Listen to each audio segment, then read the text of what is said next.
Let's get into the Pac-12's new, new TV partner. I wouldn't say it's a new TV deal. So you know that the Pac-12 by now has announced a small deal for football with USA Network.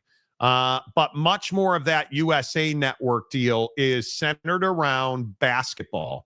And if you look at what you're seeing here, this is their distribution deal right now. CBS gets 3 regular season games and the conference championship game. The CW gets a lot of women's games, 15, and 35 men's games. And then USA gets the bulk of the Pac-12 basketball deal, 50 regular season games and tourney, 5 or 10 women's. CBS Sports gets 17. And look what the last line says. And now I know I don't know anything. I have no sources to trust me, bro, with. Pac-12 enterprises to be utilized for game broadcast production. So what does that mean? That means that the Pac-12 is producing all of their own TV broadcasts. And what Pac-12 fan is going to tell you is, oh, well, Monty, those USA is paying for that. No, USA is paying you a fee, and you are taking those production costs out of that fee, which means the cost to produce these games falls on the Pac-12. And it's the one hiccup in all of their TV deals that we've talked about. And I think I told you this when the CBS deal came down. I have told you this for 3 years on the CW deal. There's no way to undersell the cost of producing a live sporting event. And when you talk about things like first down lines, when you talk about things like high wire cameras, like it is not cheap to produce a high quality broadcast. And that's what the Pac-12 is dealing with. They're not getting into a partnership with somebody who is going to show up with a production truck and broadcast the games. No. You look at their football deal. It's 10 games on CBS, 22 on USA, and 13 on the CW. Here's the thing, though. Do you guys understand that this is over the life of the deal? This is over the life of the deal. So you're looking at a situation where you're going to be in a spot where you are, for the entirety of the deal, going to be paying for the production of your football and basketball games. And I think USA is a really good partner to add. Everybody's got access to USA Network. It's a good partner on its face. But I think you cannot overlook the fact that the cost of production remains in-house at the Pac-12, and I think that diminishes the value of the deal. Yeah, and what also diminishes the value of the deal is that they're not talking about how much the deal is worth, generally speaking. No, they're not. And you know, I very intentionally went out of my way to look at all the Pac-12 people celebrating this as if it was some incredible, feat of nature, and as if they invented fire with this deal. And I don't view this as some kind of special edition. This is you getting what you can get. This is you blowing up the Mountain West for what amounts to one of the most mediocre distribution situations we've ever seen. Honestly, like it just is. Like you're on 3 different networks. It's a 5-year deal on this portion, and we're supposed to sit here and believe that you're going to get incredible viewership on this, or that it's going to be really impactful. Well, no, of course not. I mean, I've seen you on YouTube TV before. I've seen like Oregon State or whoever you want to point to. Like I've seen you on YouTube TV. That doesn't mean I've watched. That doesn't mean I've been interested. And this is what you can't get away from if you're the Pac-12. And this is why I still maintain, like, that's all cool. You guys have a great graphic department, but when the rubber meets the road and we talk about actually surviving and, whether you're in the red or the black, this deal does not put you in a great place. This deal is cost prohibitive, to say the least. And again, we haven't even gotten to the legal stuff cost-wise. We don't know what that is ultimately going to cost you yet. That hasn't been determined. So great. Yeah. I mean, if your stance is it's better than nothing, Okay, I just feel like that's a pretty low bar considering you blew up another conference to create this conference. Like, Well, that's I rough. think that's the ultimate point, that the value for your partners certainly is my biggest question. But being on CBS Sports Network, the C-Dub, and USA, that's not a bad distribution package. The problem is it's a pain in the ass to find out where you are, right? And you're flipping around and you don't love that. But does this meet the edict that Pac-12 Commissioner Teresa Gould put forward? The one thing I keep saying to potential partners is, given where we are as a league, I don't want these partnerships to be transactional partnerships. I don't want this to be a media rights partner writing us a check and televising a bunch of games. We need these partnerships to be transformational at this point, and for somebody to really jump in with us and say, we want to help elevate and reimagine the new Pac-12. Does it meet that bar? And I can't say that it does, because you quite literally are taking a check and producing games. And you are sending your feed to a satellite, and that satellite is putting it on a channel. How is this at all transformative? And that's what I've always struggled with. And I understand that Pac-12 fan is going to be like, yeah, but the Mountain West deal, what has this got to do with the Mountain West deal? We don't know what the Mountain West deal is. And furthermore, to Jake's point, we have no idea what you're making on this deal. We have no idea, because I don't think the Pac-12 fully knows what they're making. If we're being very honest, I think it's going to be really difficult to put pen to paper to have a true idea of what you're making or not making. And I think on top of the lawsuits and this litigation that you refuse to end with the Mountain West, my question is, if you're Oregon State and Washington State, I get it. If you're the universities that left the Mountain West to go to the Pac-12, you cannot be doing a happy dance over this TV distribution package. Because I just don't see any kind of substantive financial gain from leaving the Mountain West to go to the Pac-12. You tell me this is what Boise State signed up for? This was the sales package if you're Boise State.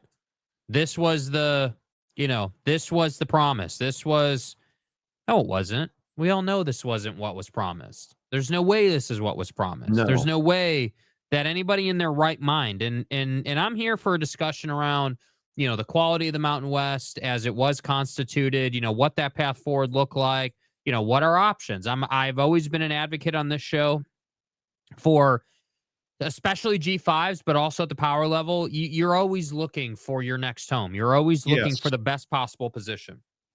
With that said, I don't think that the risk here for schools like Boise State or San Diego State or whoever you want to point to, the risk is certainly outweighing the reward to this point. And I understand that in the bigger picture, you're still extremely young in this process, but I guess I just still can't wrap my head around from just a pure business standpoint. Like, take the feelings out of it, take all that out of it. Just a pure X's and O's numbers standpoint.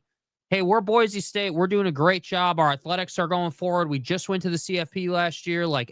Couldn't be better if you're Boise State right now. And you decided to jump on this bandwagon, and I don't know why you did that. That's what I want to understand. And I hope that we get an answer to that before 2026 is over. I don't know why a school of the caliber of Boise State, with the opportunity they have, decided to take the risk that they took here. Because, again, it's just, how are you, on one hand, this upstart conference that blew up the Mountain West or attempted to create this grouping of schools, doing these TV deals, right? These broadcast deals, but you're not talking about the valuation of the deal. And everybody else and their mom talks about the valuation of their deal to a point where the Big Ten is out here, shoving it down people's throats how much money they make. And you're not talking about it. That tells me everything I need to know. I think it's the great unknown is always very dangerous. When you're not giving details, it's usually because you don't want those details out. And that, I think, at this point is the only thing that you can say. And I caution people to to look at this from both sides. Again, I think the logos that you have with your media rights partners, especially for basketball, this is a really good basketball deal. It is a really, really good basketball deal. You look at how much content is being distributed. Notice it's not all games. It's an overwhelming majority of men's slate on Maximum Reach TV is what they're calling it. But you're only getting 3 games on CBS. You're getting 17 games on CBS Sports. Note it says Max. You're getting 50 of those games on USA Network, 35 of them on the C-Dub. So your smallest partners, and obviously, are getting the largest amount of content. And the same thing goes for football. And I just think it's really difficult. It's really difficult here until we know the net financial impact of this deal. And does that mean that hey, maybe CBS and the CW, and it's not the CW because the CW has never paid to produce a game. USA generally, you look at any major live event, whether it is a golf tournament, a Tour de France, a WWE, USA Network has never paid to produce those events. And so we wind up in this situation where you're not going to be the Big 12. You're not going to be any of the P4 who do not pay production costs to their TV partners. You're not going to be in that boat. And I think we need the details on it, because on its face, if you just look at the artwork, oh, it's a great deal. But once you get into the X's and O's of it, I have a feeling there are some moles on the face of the Pac-12 when it comes to this media rights deal. Yeah. And I think people want to say that, hey, well, you can, I haven't verified this, and maybe you know this, I don't know, but I saw some people saying that you can access USA through Peacock, and that this deal puts them on, everyone's phone and yada, yada, yada. And I'm all good with that. And I agree that the Pac-12 needs to be doing that. I have no problem with that. But I still think the main fight for the Pac-12, even with all this visibility and all these allegedly great things you're doing with your media rights partners, I still think the fight that you have is just general relevancy. Just like, okay, great, you're on YouTube TV, or you can be found on USA through the Peacock app, it is, I'm pretty sure, because I'm a Peacock subscriber, I don't ever watch USA Network. It is, I am pretty certain that it's on their premium tier, and I get Peacock free through American Express. It's on their premium tier, so you have to pay that upcharge to get USA Network through Peacock. So listen, I think it's a good deal. I think if this puts you on cable and satellite, it's not over the air. That's obviously, which you don't have here. And again, I think one of the more interesting things, my guy Marcus pointed this out. What don't you see on their distribution deal? What 4 letters, to give you a hint, are missing from this distribution deal? Yeah, the 2 major players aren't on there. There is no ESPN and there is no Fox.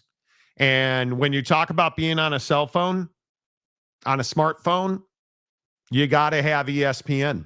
And I'll be very interested to see, does the Mountain West include somebody like that of that ilk when they announce their deal at some point?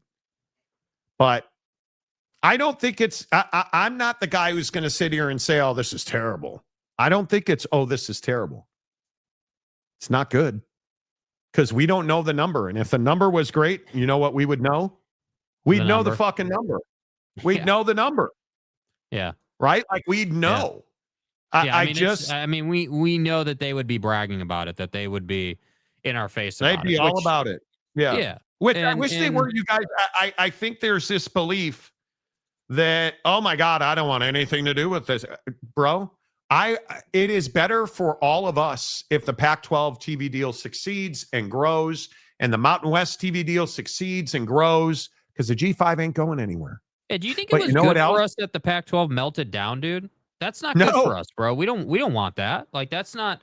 I mean, the everyone was fascinated with that process, but that's not generally speaking in a decade long viewpoint. That's not good for anybody, bro. That's not what anybody wants, and that's what I think people forget is like, yeah, we're gonna tell the truth about everything here, but that doesn't mean I want it to be the truth. I don't want Mac Rhodes to be a douche. I don't want That's right. I don't want Oak State James to curse Notre Dame. I don't want Pac-12 to melt down. But all those things are true. And so we get to sit here and be like, yeah, cool. We got another graphic, bro. Like you gave us a graphic of all your But teams. I Like, I think to your best point here, is this deal, does this move, for instance, Jake, in your opinion, does this deal move the Pac-12 back to P4 status?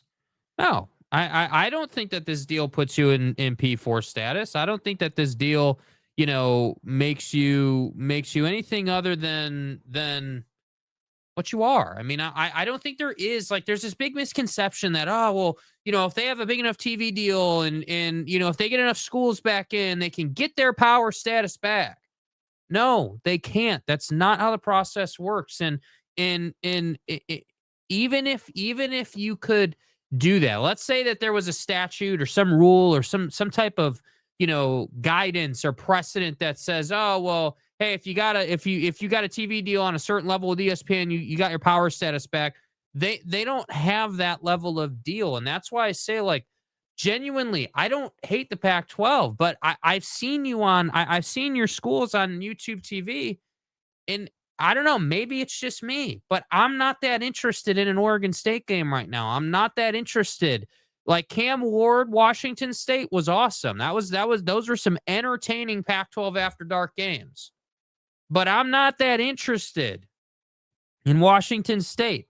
And I'm really not that interested in generally most weeks in who Boise State's playing. And that's what I think is the damning part is that I mean, Boise State versus Oregon last year was a good game, but then we rolled all the way through the season. I didn't I followed you. I kept up because I have to, but I wasn't sitting there for 2 hours watching your game front to No. back. Like that's not what it is. So I just think that what I don't like that a lot of people do is they try to push this and stretch this Pac-12 value. And, oh, man, this is an incredible TV deal. And the Pac-12 got a third TV partner. I saw that a million times today, dude, from On3. Oh, they got a third TV deal. They're just raking it in. Well, actually, dude, yeah, they might have a third, partner that's working with them, but these are not substantial, groundbreaking, just game-changing deals. And that's what I think No. we got to be real careful with, and how much we exaggerate the value of these deals. Because I agree with what you've always said. Bro, if anybody's doing work for you to produce a game, you're paying that person. And I Yes, don't care you if are. you own the facility, dude. You're paying employees to put those games on. And that's coming out of the fee. So, yeah, Teresa, they did cut you a check. And, yeah, they are putting a TV feed on for you. Or a satellite feed and on I, for I you. think that's the hard part that you can't get away from. And I hope people understand it's just I would love nothing more than to see both of these conferences thrive and survive. And I think the hard part is if ESPN Plus is not part of your deal, I think it's very difficult for you to thrive and survive. Mm-hmm. And this was my biggest concern. And I am sure all the spin doctors on the Pac-12 side are going to work already. But my biggest concern is these are patchwork deals. And I sit here and bitch every day about the fact that I got to figure out. Last night, I'm trying to figure out where the Blackhawk game is. The Blackhawk game started on True TV last night. You know how long it took me to find True TV?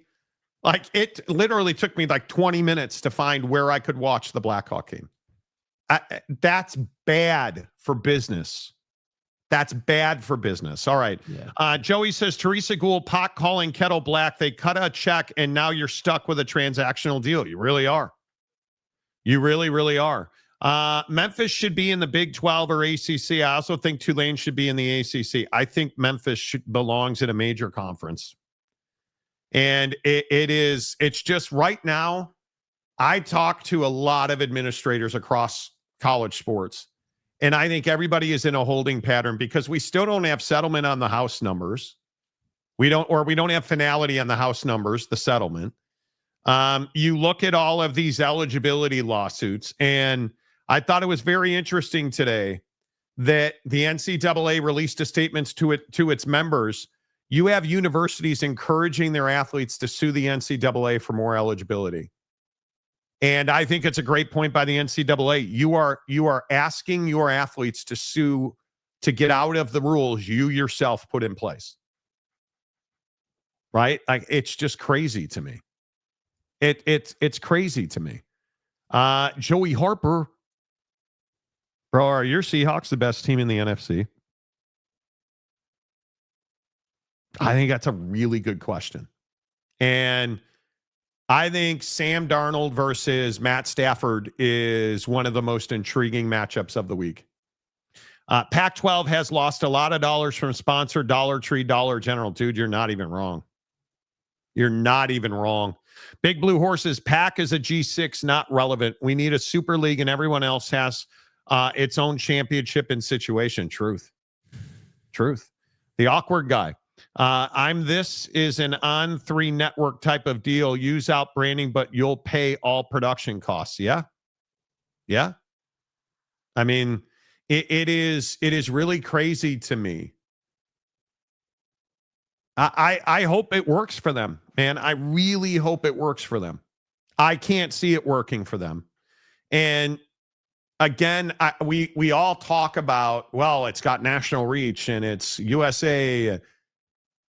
Tell me who in New York City, Morgantown, West Virginia, Pompano Beach, Florida, Chicago, Illinois, anywhere not named Fresno, who's going to watch a Fresno State football game? Do you truly think the Pac-12 is a national brand with national viewership and national reach? No. And if they were, they'd have a national TV deal. But they're not.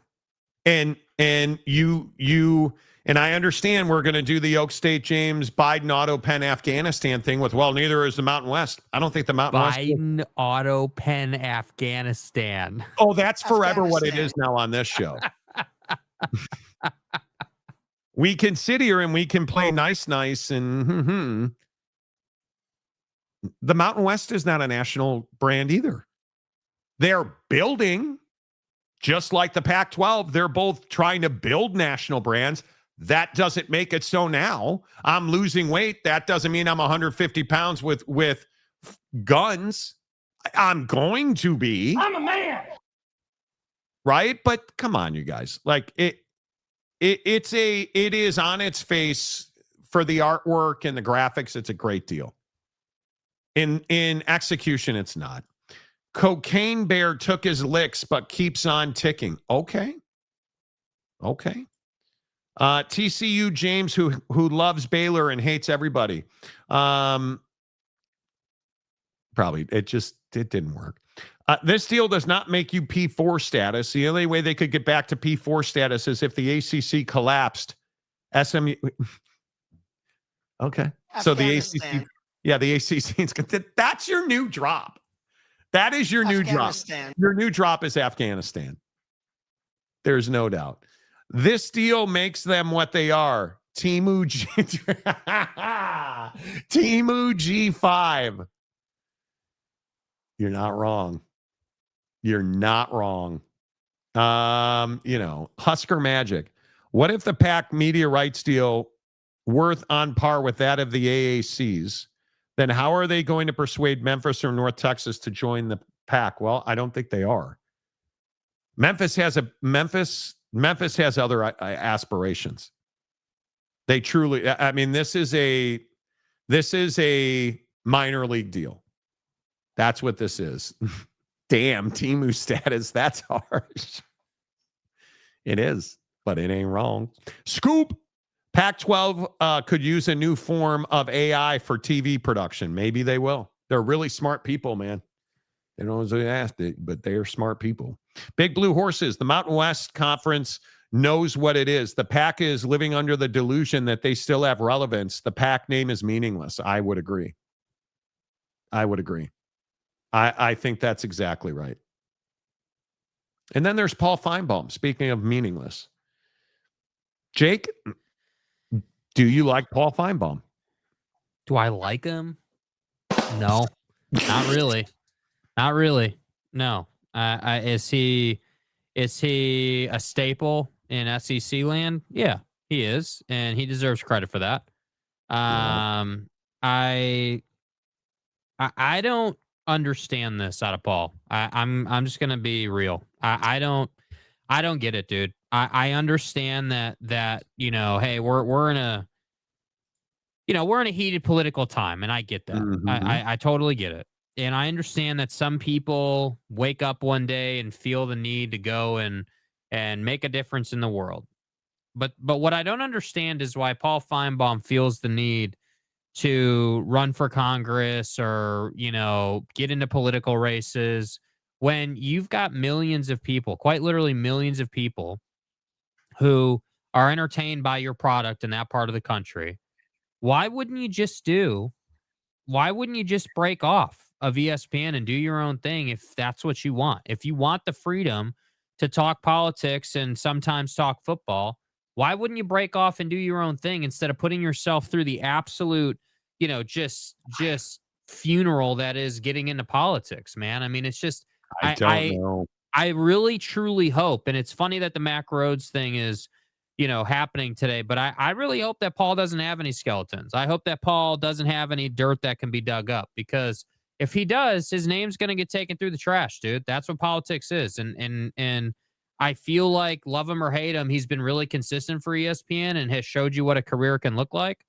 But I just don't think, unless there's a different guy in there that we just haven't seen, I would not ever advise Paul to get into politics. I wouldn't advise anybody to get into politics, sadly. I think it is a really rough time in our lives politically. And I think Paul, am I a fan of Paul Finebaum? Not necessarily. But I don't want Paul Finebaum making policy decisions that will impact my life. That's the reality of it. I've seen this movie, and it's called Tommy Tuberville. Mm-hmm. And I want nothing to do with it. And I don't know what prepares you to be a good politician. Being an SEC homer is not on the qualification sheet that I would have written. Well, being a celebrity, right? Being a big personality, I don't think is just an auto qualifier for being a good politician. I think we have seen that time and time again. I would agree. And I know, listen, you guys, I get it. We as Republicans, and I say as Republicans again, as independents. I'm a registered independent. But as a lifelong Republican, I got into being a Republican because of Ronald Reagan, who got into being a Republican because he was a good actor. Right? I get it. Maybe it's not that you were an alderman and a mayor and a governor, and now you're running for Senate, and then you're going to be president. Okay, maybe that's not the traditional path anymore. But I don't want Stephen A. Smith. I certainly don't want Paul Finebaum, because with all due respect to my friends in the South, Southern values have not served this country well. It's what I really struggle with. And I look at somebody like Paul Finebaum. He is not experienced. He's not educated. And I just don't know how you fix it. I don't know how you fix it. And I don't even, Paxton, I'm not even telling him not to try. But I agree with you, Jake. At the very least, my biggest fear is you're going to rip this dude's anus into like 77 different parts. Yeah. And figure out that when he was 13 years old, he kissed an older woman, and like some stupid allegation like that. Mm-hmm. Why? Why do we need this? Why can't we just talk? It is just, it's really tough, dude. And here's what I would ask. If you're Paul Finebaum and you run for office, let's say you get elected to be a legislator, a senator, or a House of Representatives. Didn't your platform and your reach just go down significantly? Isn't your profile in the media so much larger, and your reach is so much larger than being an elected official? Without all the headaches, without all the consternation. Now, I would agree that, and I was talking to a friend of mine in the media today, and we were trying to figure out, like, okay, who's a guy that was on TV that is doing what Paul Finebaum wants to do? And the closest guy that we could come in terms with, but he didn't run for office, that'd be Tucker Carlson.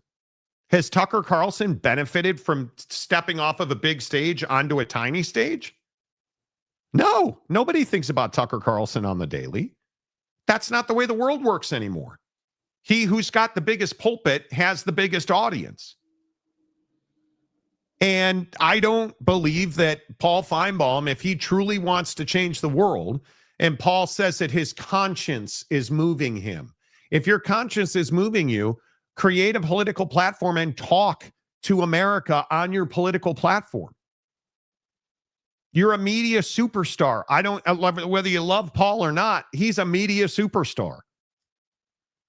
Use that, leverage that. Talk to politicians. Talk to people. Like I don't understand this desire to leave the largest sports platform in the world to go run for office.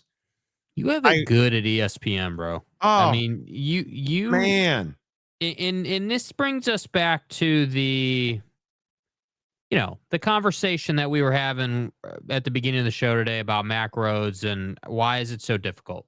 Why is it so difficult to be like, yeah, you know what? In my heart of heart, I feel like I need to do something political. I feel like I need to share my feelings. Like I have to do this. Like this is, Jesus and his dad are calling me to do this. Okay. All right. I get it. I don't have an issue with that at all, bro. No problem. But if it comes out 2 years from now that, hey, remember when Finebaum got into politics and yeah, man, now he looks a little more like, Mitch McConnell than he does Paul Finebaum. Like, why do that to yourself? Just do a podcast, talk to famous people, and you're good to go. No idea, man. You're telling me this dude's not loaded? You're telling me this dude's not got money the rest of his life? He's 70 years old. Come on, dude. He certainly does. Dude, again, I know a little about a lot of things. Paul Finebaum's not doing this for money. Paul Finebaum never has to work again, which is the same thing as Duckbub 683, who's been a member of the show for 32 months now. You know how humbling it is that you guys have been members of the show for 34 months, 21 months, 32 months, 15 months, 32 months, 3 months, Kenneth Maynor, 3 months. Thank you. You guys, we couldn't do this show without you. Frankly, that we're at 182,000 subscribers on this channel and there's 5,000 people watching the show right now, bro. I am so thankful to all of you who support this show on a daily basis. And I am not saying that tongue in cheek. Even Big Daddy Magic, who this morning asked me to buy him edibles. I love that you're here, man. Former Notre Dame basketball coaches in town. I got a picture with them for you and some crumb bum named Joe Montana. Okay. And then there's Greg Hawkins, who's been a member of the show for 21 months. Oh, we going to meet in Chicago and go to a Cubs game this year? Or what?